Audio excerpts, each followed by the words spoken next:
Ang galing, galing, galing.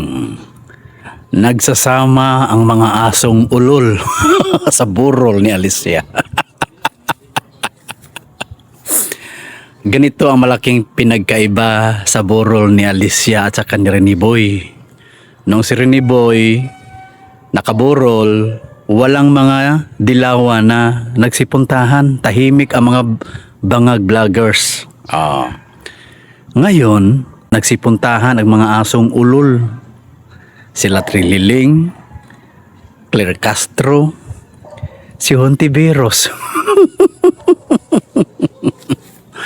For sure, gawin na lang mga santayan si Mima Alicia.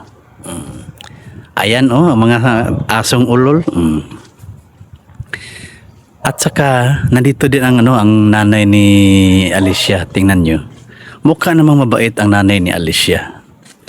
So, sa lahat ng mga hindi pa nakakaalam sa background ni Alicia, dati lang yan nakatira sa squatter.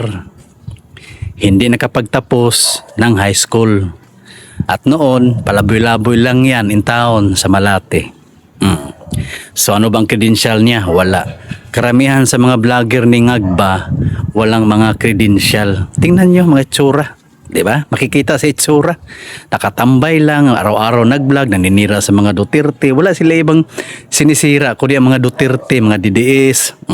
Kasi yun ang script na naaayon sa kanilang mga suhol. Diba? So ngayon, ano naman kaya maging plano niyan? Sigurado, ipahid naman yun sa mga Duterte, sa mga DDS, kasi dalawang anggol ang tinitingnan.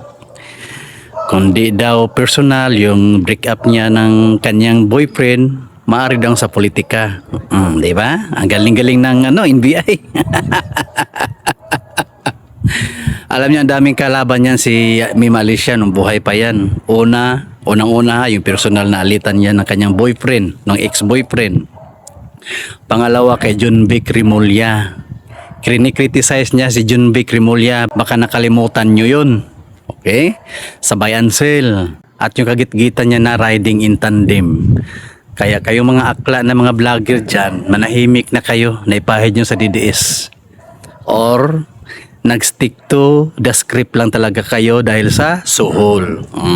Kami mga DDS, mga pobre uyamot nito, may mga DDS vlogger, wala ni pisong duling, wala kami natanggap sa mga Duterte, kusa ang aming pagtulong sa kanila na walang hinahangad na kapalit.